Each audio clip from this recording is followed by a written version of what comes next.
Ethics and Worldview presentation by Kevin Levija. So we're going to be talking about ethics, and we wish there was some kind of road sign that would pop up whenever we have to make a tough decision or even an easy decision to identify what's right and what's wrong, and give us some direction. Now, we don't have road signs, but we do have some tools at our use to be able to make those decisions based on the values that we hold. So if we're just arriving at Earth, we have a worldly view, so welcome, and the population is currently 7,793,593,420 at the time of the creation of this slide. So we're going to discuss the worldview of ethics, and we're also going to talk about the biblical worldview of ethics. So ethics, according to Werdnick, is the science of right conduct and character, the study of principles relating to right and wrong conduct, the doctrine of man's duty in respect to himself and the rights of others, a particular system of principles and rules concerning moral obligation and regard for the rights of others, whether true or false, rules of practice in respect to a class of human actions and duties, such as social ethics, medical ethics, and in our case, instructional design and education ethics. So we'll stop here and say, okay, well, what does the church say, or what does the Bible say about ethics? So there's several scriptures. Of course, the first thing that comes to mind is Exodus 20, 1 through 17, the Ten Commandments. In the New Testament, Mark singles out the second greatest of these is love your neighbor as yourself. And also Galatians 6:9, let us not become weary in doing good, for at the proper time we will reap the harvest if we do not give up. And upon researching this, there's so many scriptures. In fact, the entire Bible itself seems to be just a phenomenal guide to help believers and non-believers alike. So I'll leave you with 2 Timothy 3:16 through 17. All scripture is God-breathed and is useful for teaching, rebuking, correcting, and training in righteousness, so that the servant of God may be thoroughly equipped for every good work. So we do have the Bible, and it gives us some great teachings, some understanding, some examples and non-examples. So what do we have on the world's side where man is created? So I'd like to talk about a code of ethics that has been created by the Association for Educational Communication and Technology. Now, I'm not going to go through all the sections, but here's a brief copy of the one-pager that identifies the preamble. And I'm going to read a little bit from the preamble here in a second, but the first section is actually a commitment to the individual learner, then commitment to society, and last, commitment to the profession. So just a little bit on the preamble. The Code of Professional Ethics contained will be considered the principles of ethics. These principles are intended to aid all members of the educational communities and technology profession individually and collectively in maintaining a high level of professional conduct. The Professional Ethics Committee will build documentation of opinion relating to specific ethical statements enumerating in this Code of Ethics. Amplification and or clarification of the ethical principles may be generated by the Professional Ethics Committee in response to a request submitted by a member, and concerns about ethical matters involving the members of the AECT should be addressed. So it just kind of walks through a little bit, just kind of setting things up, but they really go into specifically what the ethical standards are when you're talking about your students, when you're talking about other members in the society, and of course, as an educator to our own profession. So let's look at what the Bible talks about when we talk about the individual learner or the student, or whenever we're teaching somebody. It does not necessarily have to be a child. It could be anybody that we're teaching, whether it's in a formal setting or informal setting.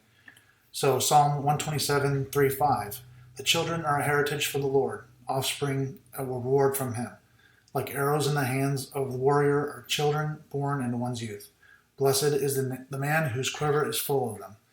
So I think that's a great scripture that it does specifically talk about children, but whoever you're giving that knowledge or that information to, you're arming them. And the scripture goes on. I encourage you to read the full context, but it's a really good scripture that talks about what kind of commitment we have to have to the individual learner. Romans 12:12 talks about commitment to society. Do not conform to the pattern of this world, but be transformed by the renewing of your mind. Then you will be able to test and approve what God's will is, His good, pleasing, and perfect will. And I think this was my favorite scripture out of Romans 12, the renewing of your mind, just to become a new person. And your commitment to society can be shown in the way you're treating people. Commitment to the profession, James 3:1-2, talks about not many of you should become teachers, my fellow believers, because you know that who teach will be judged more strictly. We all stumble in many ways. Anyone who is never at fault in what they say is perfect, able to keep their whole body in check. I think this is extremely important for teachers. It's a great verse.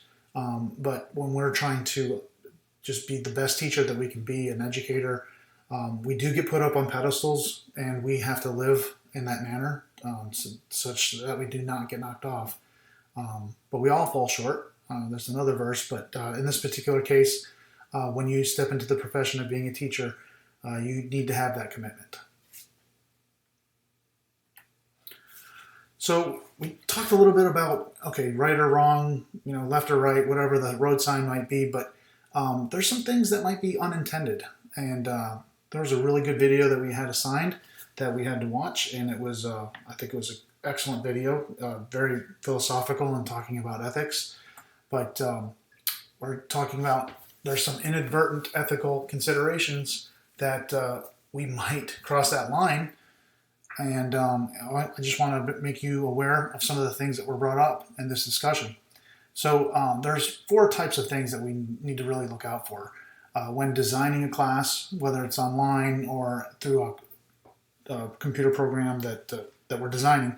But one thing is physical harm. A couple of examples that were given is ergonomics. Whether you're doing a class that is on an application on a phone or a tablet, you want to concentrate and make sure that the ergonomics are correct, because physical harm can come to somebody if they're constantly swiping in a certain way that is very uncomfortable, or even text size. If the text size is not adaptable to the person, maybe they want to make it bigger, maybe they can read it smaller, it doesn't matter, but you could be straining somebody's eyes, and you don't necessarily want to do that. Again, inadvertent ethical considerations. Emotional harm, there's a great example by Facebook. They did a year in review.